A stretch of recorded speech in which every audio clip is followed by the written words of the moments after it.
Perkenalkan, kami dari kelompok 2 yang akan membahas metode swab pada kasus HNP. Dengan saya sendiri, Muhammad Ibnu Ramadan dari kelas B. Saya Aminah Wira Astirani dari kelas B. Saya Najwa Mutia Ruslan dari kelas A. Saya Feni Faradila dari kelas B. Saya Syefa Hunaya dari kelas A. Saya Putri Awalia dari kelas A. Saya Nurisma Liza dari kelas B. Selamat menyaksikan.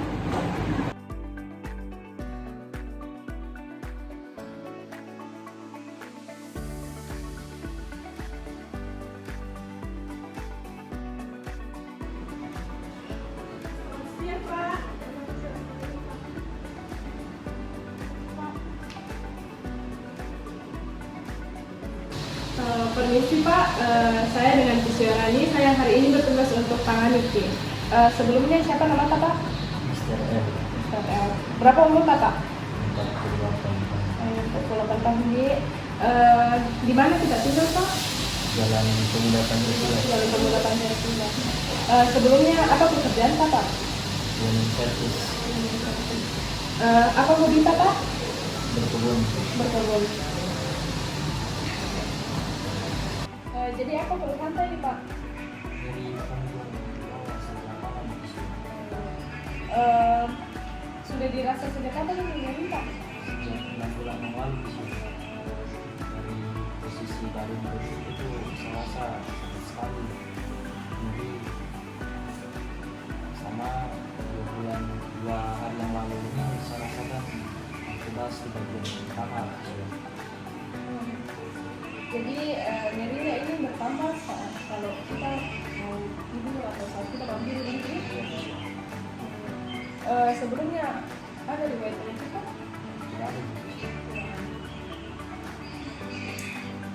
Kalau kita rasa nyeri, obat apa yang kita konsumsi Pak?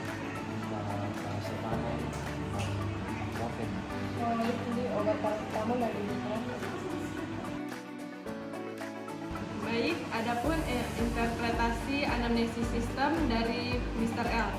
Yang pertama, musculotendinogen yaitu muscle erector spine, muscle quadratus lumborum, muscle psoas, muscle gluteus, muscle ellipsoas, dan muscle multifidus. Yang kedua ada neurogen, yaitu nervus glutealis superior dan inferior, nervus sciatic, nervus plexus lumbor sacral. Yang ketiga ada psikogen, yaitu adanya kecemasan sedang. Yang keempat kardiovaskular tidak ada. Yang kelima gastrointestinal tidak ada. Yang terakhir urogenital, yaitu gangguan buang air kecil.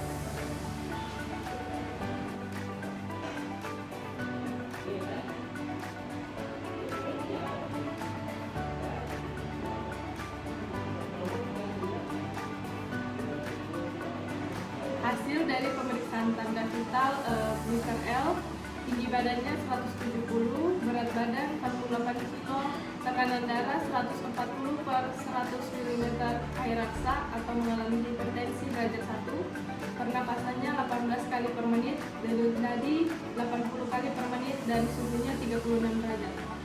Adapun infeksi statusnya yaitu wajah pasien terlihat menahan rasa sakit dan sedikit cemas. Bahu pasien nampak asimetris ke arah sinistra. Adapun infeksi dinamisnya, pasien berjalan dengan keadaan fleksi lateral dan pasien berjalan dengan lambat dan menyeret kaki ke kaki kanannya.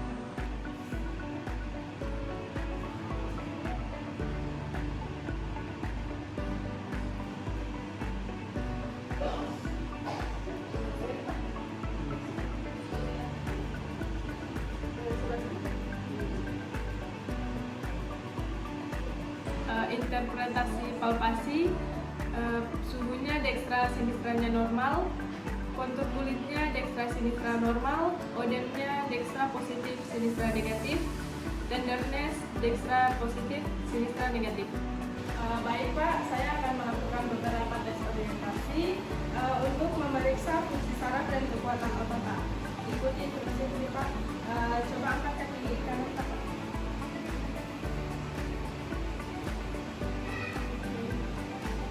Sekarang angkat kedua kaki ke atas.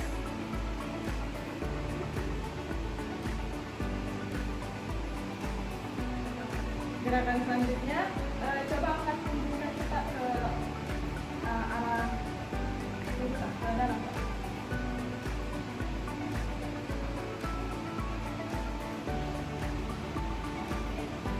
Untuk tes terakhir, coba Bapak menahan nafas atau seperti saja.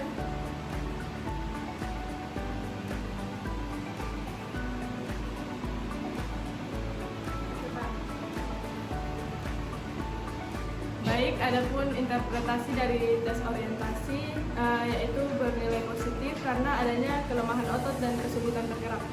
Sekarang kita berdasarkan fungsi gerak ya Pak. Coba Bapak menentukan kakinya.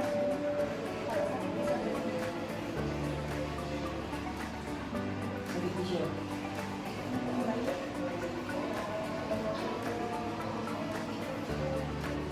Nah sekarang Bapak coba berikan badannya ke kanan sama kiri. Sakit visual. Coba kakinya.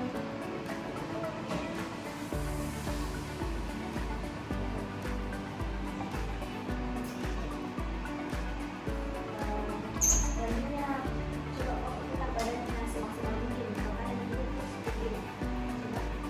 Coba Bapak putar badannya ke kanan dan ke kiri.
Jadi Pak, tes kali ini akan mengukur bagaimana anggota jari yang dipakai.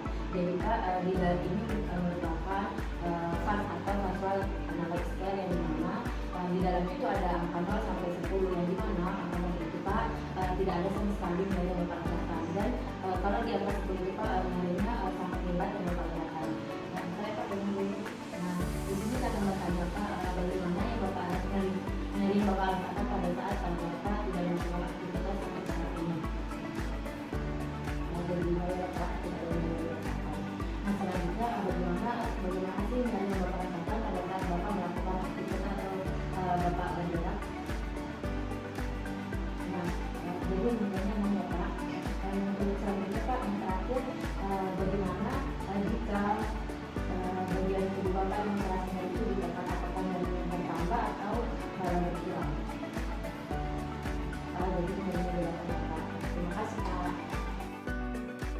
Jadi Pak, selanjutnya itu ada yang namanya tes mata sensorik. Nah di sini Pak, tesnya itu ada tajam tumpul, yang dimana kita menggunakan jarum yang sangat lama. Tapi Bapak jangan khawatir, jarum ini tidak bakal melukai tubuh Bapak.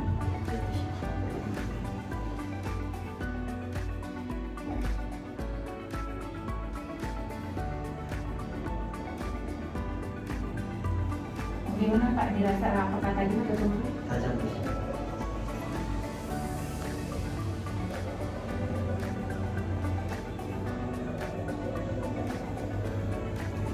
Itu rasanya tajam atau tumpul Pak? Tumpul di sini. Selanjutnya itu ada tes kasar dan halus. Jadi Pak, alat ini tidak berbahaya, jadi tidak bakal melukai tubuh Pak. Permisi ya Pak.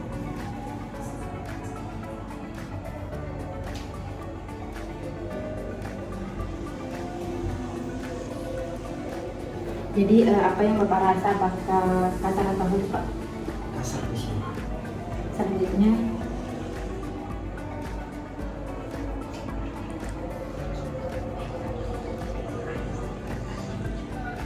baik Pak, itu apakah kasar atau halus Pak? Halus di sini. Jadi, Pak, selanjutnya itu ada tes panas dingin ya Pak.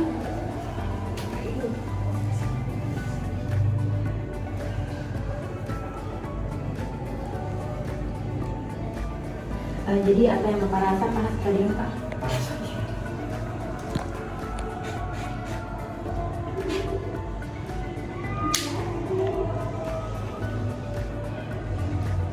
Selanjutnya Pak, apa yang Bapak rasa, panas atau dingin Pak? Dingin di sini. Terima kasih Pak. Adapun intervensi dari tes somatosensorik itu, yang pertama ada tajam tumpul, yang dimana hasilnya normal karena pasien dapat merasakan tajam tumpulnya benda. Selanjutnya ada halus dan kasar, yang dimana pasien juga dapat merasakannya, jadi hasilnya normal. Selanjutnya yang terakhir adalah panas dingin, jadi hasilnya juga normal karena pasien bisa merasakan benda tersebut.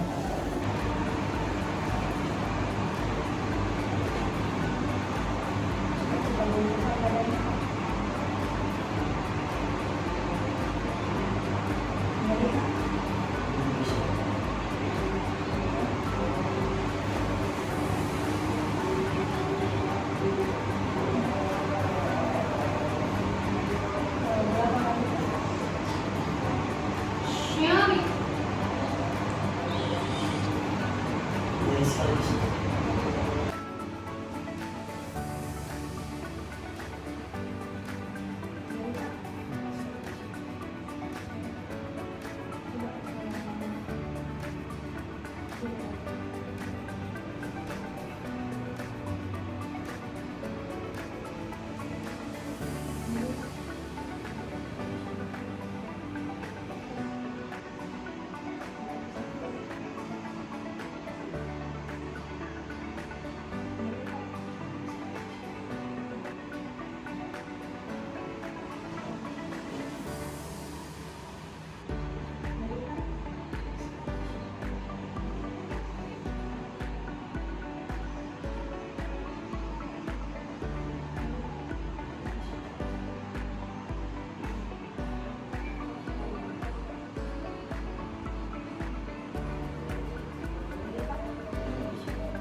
Selanjutnya Pak, ada tes yang namanya itu aktivitas daily living, di mana tujuan dari tes ini untuk mengetahui kemampuan Bapak dalam melakukan aktivitas sehari-hari. Yang pertama itu makan. Dari makanan Bapak ada skor dari 0 sampai 2. Untuk skor 0 itu Bapak sama sekali tidak bisa melakukan aktivitas ini.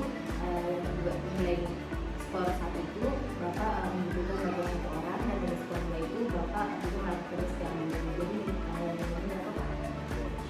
Nah, selanjutnya yang kedua ada berapa dulu. Skornya itu Pak ada 0 dan sampai 1. Untuk hal itu Bapak membutuhkan bantuan, dan dari 1 itu Bapak bisa melakukannya secara mandiri. Jadi berarti Bapak untuk kita berpakaian skornya itu Pak 0 sampai 2. Nah, untuk nilai skornya itu Bapak membutuhkan bantuan, atau Bapak itu sangat terbantuan oleh orang lain. Yang nilai 1 itu Bapak dibantu dalam melakukannya oleh satu orang.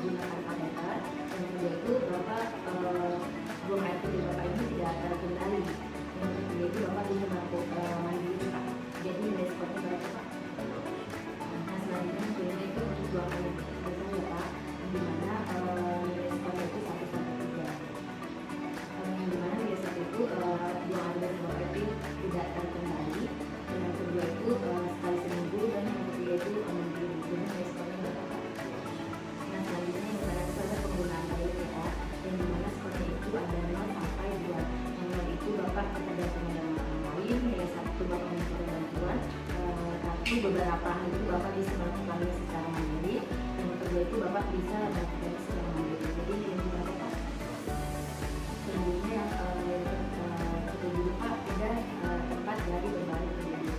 Ini itu Pak dari mulai sampai 3 untuk nilai itu Bapak tidak mampu. Nilai 1 itu Bapak membutuhkan bantuan 2 orang, nilai 2 Bapak membutuhkan bantuan 1 orang, dan nilai 3 itu Bapak dapat melakukannya secara mandiri. Jadi ini Bapak. Terus selanjutnya ada mobilitas, yang mana skornya itu dari 0 sampai 3 ya Pak. Untuk nilai skor itu Bapak tidak mampu melakukannya. Skor 1 menjalankan keluarga, skor 2 berjalan dengan bantuan 1 orang, skor 3 itu Bapak bisa melakukannya secara mandiri. Jadi nilai skornya Bapak. Baik, yang terakhir Pak, metode dari mana skornya itu ada 0 sampai 2. Nilai itu Bapak tidak mampu, dan nilai 1 itu Bapak membutuhkan bantuan seperti alat, batu, dan untuk nilai 2 itu malah lakukan secara mandiri. Jadi nilai Bapak. Baik, terima kasih ya Pak. Adapun hasil interpretasi dari tes activity daily pada Mr. L yaitu mendapatkan nilai skor 11 yang dimana itu ketergantungannya. Baik, selanjutnya spesifik tes pada gerakan pertama itu strike leg rise test. Kita menginstruksikan pasien untuk berbaring, terus kita mengangkat kakinya atau fleksi perlahan dari 0 sampai 70 derajat.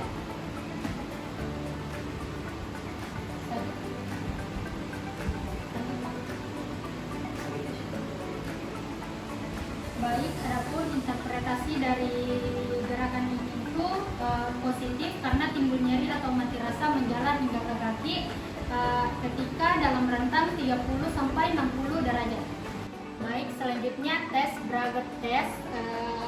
Kita mengangkat kaki pasien, terus mendorsofleksikan. Baik, adapun interpretasi dari gerakan tersebut itu positif karena timbul nyeri atau mati rasa menjalar ke kaki. Baik, selanjutnya sifat tes. Kita menginstruksikan pasien untuk berbaring, terus mengangkat kakinya, terus kita mendorsofleksikan ibu jarinya. Sakit? Baik, adapun interpretasi dari tes ini itu positif karena timbul nyeri atau mati rasa menjalar hingga ke kaki. Selanjutnya dari tes kita menginstruksikan pasien untuk berbaring, terus menfleksikan hipnya, terus kita menginstruksikan lagi pasien untuk mengangkat lehernya. Terus kita melakukan dorsifleksi. Sakit? Baik, pun interpretasinya itu positif karena terdapat nyeri yang dirasakan di sepanjang distribusi nervus ischiadicus. Selanjutnya ada Patrick test yang dimana kita menginstruksikan pasien untuk berbaring dengan lutut ipsilateral dengan lutut juga itu kontralateral. Jadi posisinya seperti ini. Nah, selanjutnya kita memberi tekanan ke bawah di bagian hip dan bagian knee.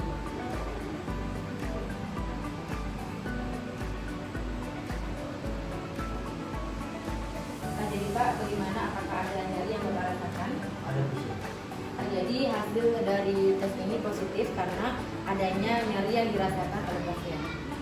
Selanjutnya ada tes kontrapetric test yang dimana kita menginstruksikan pasien untuk berbaring. Selanjutnya itu kita menekuk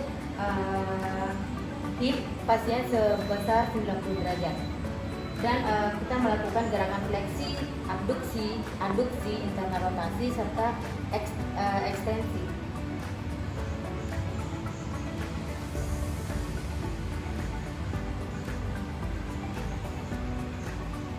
Bagaimana Pak? Apakah ada nyeri yang merasakan?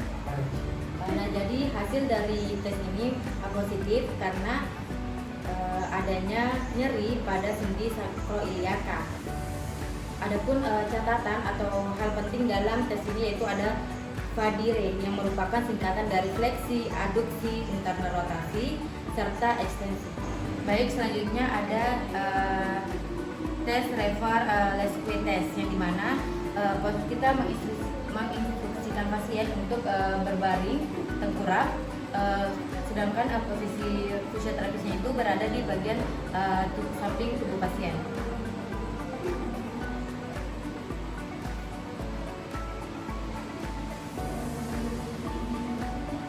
Jadi Pak, bagaimana kita rasa, apakah ada nyeri yang menjalar dari punggung hingga ke tubuh Bapak? Nah, jadi hasilnya itu positif karena timbulnya nyeri pada radikular atau nyerinya itu menjalar dari punggung bawah hingga ke bagian kali bawah bagian atas pada pasien. Selanjutnya yaitu segmental instability test, yang dimana tujuan dari tes ini untuk mengidentifikasi instability pada lumbar spine. Adapun posisi pasien itu tengkurap, yang dimana posisinya kaki itu menyentuh ke lantai. Selanjutnya posisi tangan fisioterapisnya itu berada di lumbar spine-nya, di bagian posterior.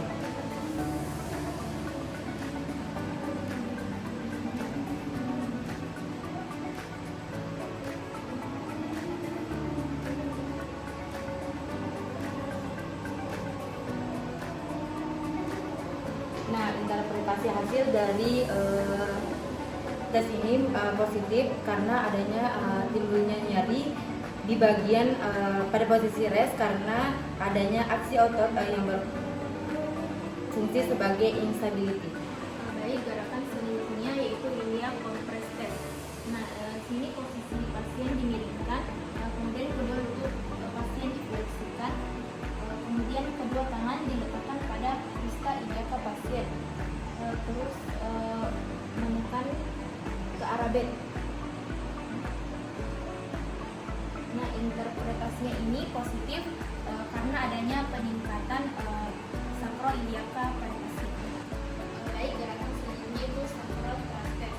Nah, posisi pasien itu tengkurap dengan kedua tangan diletakkan pada atas sacrum.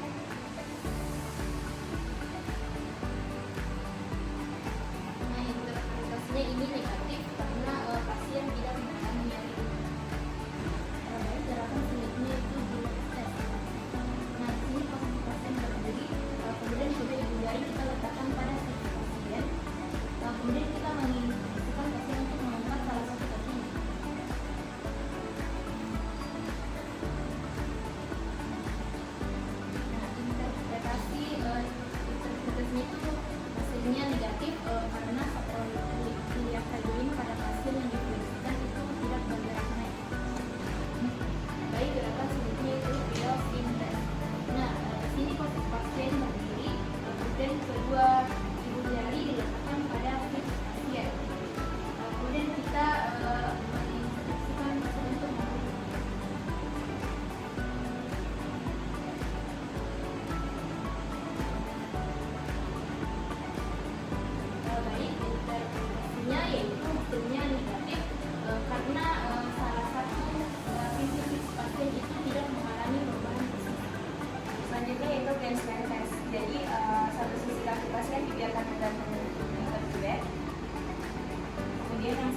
power test, yaitu pasien diarahkan untuk memiringkan badannya ke arah fisioterapis.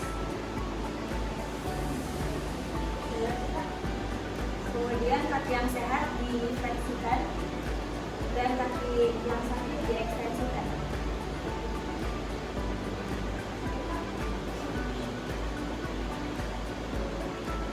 Interpretasinya negatif karena pasien tidak merasakan nyeri, namun jika pasien merasakan nyeri pada lateral, berarti interpretasinya positif. Selanjutnya itu gerakan cross strike leg raise, yaitu dengan memfleksikan hip pasien atau paha pasien.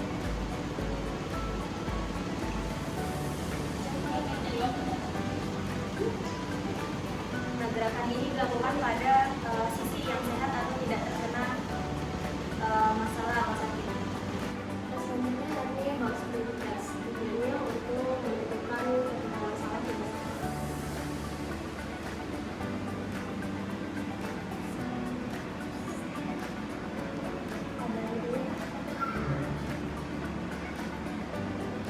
Interpretasinya itu positif karena pasien mengalami nyeri saat terkait pada pemberian tersebut. Tes berikutnya yakni Flamini band.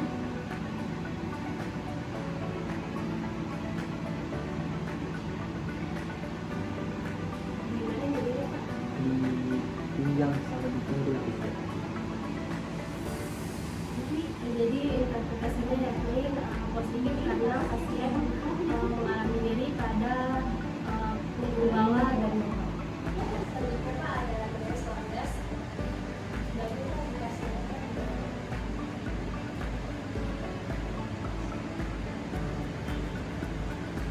Ada Pak. Jadi interpretasinya itu yakni hasilnya positif karena pasien mengalami nyeri. Tes berikutnya yakni tes melalui Stiger, yakni menekan kedua vena jugularis selama 2 menit.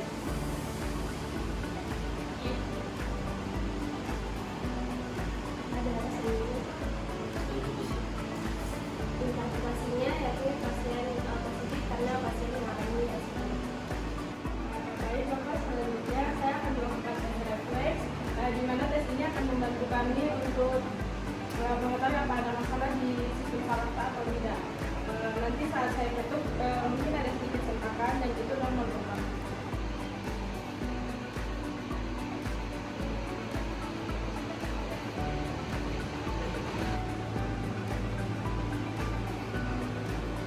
Gimana?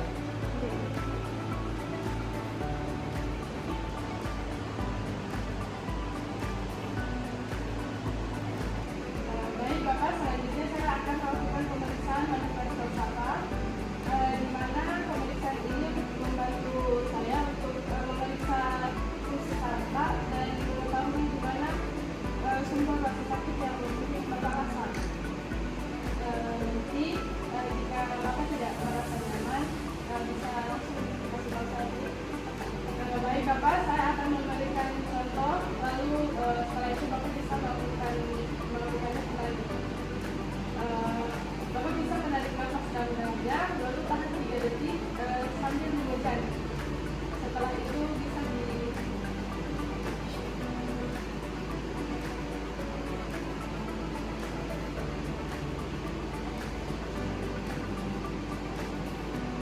baik Bapak, selanjutnya ikuti gerakan saya kembali.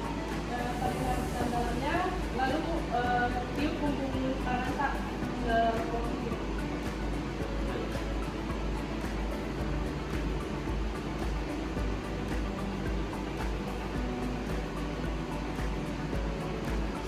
Nah, selain dari 22 spesifik tes yang telah dilakukan untuk melihat adanya HNP atau hernia nucleus pulposus, ada 4 pemeriksaan penunjang lainnya yang dapat digunakan untuk mendeteksi adanya hernia nucleus pulposus pada pasien. Yang pertama itu dapat menggunakan X-ray, yang kedua itu CT scan, yang ketiga ada myelografi, dan yang terakhir itu dapat menggunakan MRI.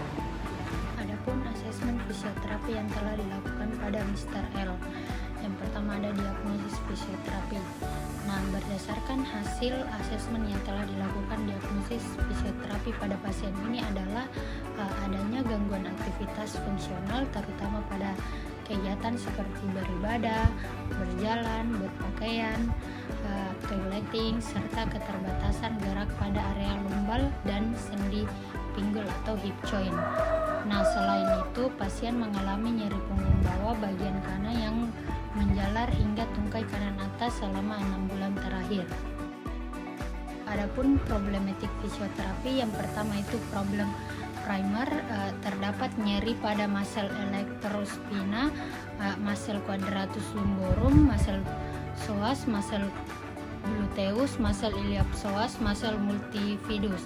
Yang kedua, problem sekunder, terdapat kecemasan, limitasi ROM pada gerakan aktif dan pasif pada regi lumbal dan hip. Yang ketiga, problem kompleks, gangguan pada ADL seperti kegiatan beribadah, walking, dress well, dan toileting. Selanjutnya planning. Adapun tujuan fisioterapi itu yang pertama tujuan jangka pendek, yang pertama itu mengurangi nyeri, yang kedua mengurangi kecemasan, yang ketiga meningkatkan limitasi ROM, keempat meningkatkan kekuatan otot. Yang kedua itu tujuan jangka panjang. Tujuannya itu mengembalikan fungsi gerak lumbal dan hip serta mengoptimalkan aktivitas fungsional.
Adapun prognosis dari kasus hernia nukleus bulbosus, yang dimana kasus ini bisa membaik dengan sendirinya ataupun bisa dengan perawatan konservasi seperti obat-obatan, fisioterapi, dan istirahat yang cukup. Akan tetapi beberapa kasus pada HNP ini yang parah mungkin diperlukan tindakan bedah serta obatan pendukung lainnya itu seperti obat-obatan inflamasi dan fisioterapis. Faktor dari terjadinya HNP ini biasa disebabkan karena adanya faktor usia, tingkat aktivitas, serta kondisi kesehatan umum seperti penyakit lain yang mendasari serta dapat mempengaruhi proses penyembuhan dari hernia nukleus bulbosus ini. Jadi Pak, ini ada program yang bisa Bapak lakukan untuk mempercepat proses penyembuhan. Pertama itu ada nirol. Pertama, Bapak menutupkan lututnya, kemudian tangan diletakkan, terus arahkan lututnya ke arah kanan dan kiri. Lakukan secara berulang 5-10 kali. Baik, untuk program kedua itu Pak, ini di chest. Pertama itu lutut kita, terus arahkan ke arah dada. Tahan selama 15-20 menit. Ya. Untuk program ketiga itu yang individu Pak, pertama tutup lutut kita, terus angkat pinggul kita setinggi yang tidak bisa. Tahan selama 15-20 menit. Baik, untuk program keempat itu Pak, yang ini hand and bow, pastikan diri tangan yang ini.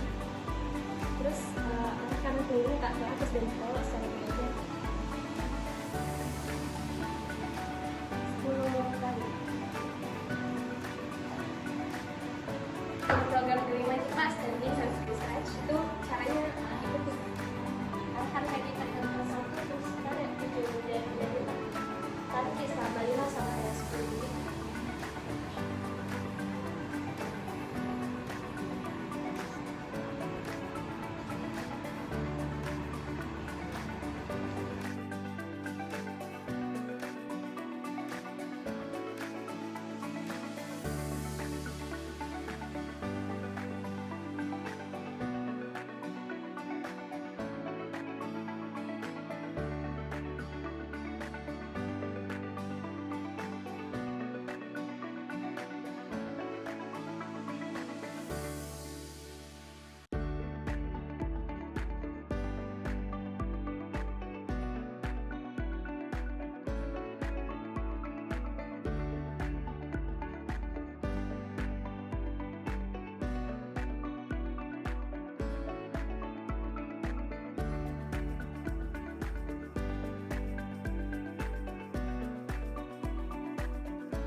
Baik Pak, di sini saya akan memberikan edukasi kepada Bapak. Nah, dari hasil pemeriksaan serta tes yang telah dilakukan, bahwasannya Bapak mengalami nyeri di bagian punggung bawah yang menjalar sampai ke tungkai bawah bagian atas ya Pak. Jadi Pak, tidak perlu dikhawatir terkait kondisi karena kondisi yang Bapak alami ini sering terjadi pada orang-orang di luar sana, yang dimana kondisi ini biasa disebabkan itu karena adanya saraf terjepit, misalnya sering mengangkat barang yang berat-berat, terus biasanya juga itu karena masalah otot yang mungkin kaku, berhenti tempat lakukan pemanasan atau apapun itu sebelum olahraga, serta faktor resikonya itu biasa karena postur tubuh yang kurang baik, entah itu karena sering menunduk atau posisi duduk yang terlalu lama dan posisi duduk yang salah. Nah, adapun tujuan dari fisioterapi atau tujuan terapi yaitu yang pertama untuk mengurangi nyeri yang Bapak rasakan, untuk meningkatkan fungsi dari otot-otot pada tubuh Bapak, serta untuk mencegah kambuhan yang akan terjadi pada nyeri yang Bapak rasakan di bagian punggung tubuh Bapak, serta bagian tungkai bawah bagian atas. Nah, Bapak bisa melakukan postur tubuh yang baik, seperti Bapak bisa berdiri tegak untuk mengurangi atau mempercepat proses penyembuhan pada nyeri yang Bapak alami, serta Bapak juga bisa melakukan aktivitas fisik seperti berjalan, berenang ataupun yoga. Nah, untuk itu juga Bapak bisa melakukan istirahat yang cukup, yang dimana tidurnya itu 8 jam ya Pak. Nah, selanjutnya itu Bapak, kalau misalnya Bapak alami stres, Bapak bisa menceritakan masalah yang Bapak alami kepada sanak keluarga ataupun anak Bapak. Kemudian ada evaluasi fisioterapi. Pertama yakni problemnya kecemasan dengan parameter dari exercise dan chest fisioterapi. Sebelum intervensinya ada cemas terhadap penyakitnya, dan setelah 5 kali intervensi cemas berkurang dan yakin sembuh pada penyakitnya. Kedua yakni keterbatasan aktif ROM. Parameternya ada exercise terapi. Sebelum intervensi keterbatasan pada regio lumbal dan hip, dan setelah 5 kali intervensi aktif ROM-nya meningkat. Terus yang ketiga ada pelemahan otot. Parameternya ada stretching, dan sebelum intervensi kurangnya kekuatan otot sehingga sulit bergerak dengan mudah. Setelah 5 kali intervensi, mampu bergerak dengan mudah. Terus yang keempat ada gangguan ADL. Parameternya exercise terapi. Sebelum intervensi sulit menggerakkan regio lumbal dan hip, dan setelah 5 kali intervensi pasien sudah mampu menggerakkan regio lumbal dan hip. Dan terakhir ada gangguan berjalan. Parameternya yakni gait analisis, gait training. Sebelum intervensi sulit untuk berjalan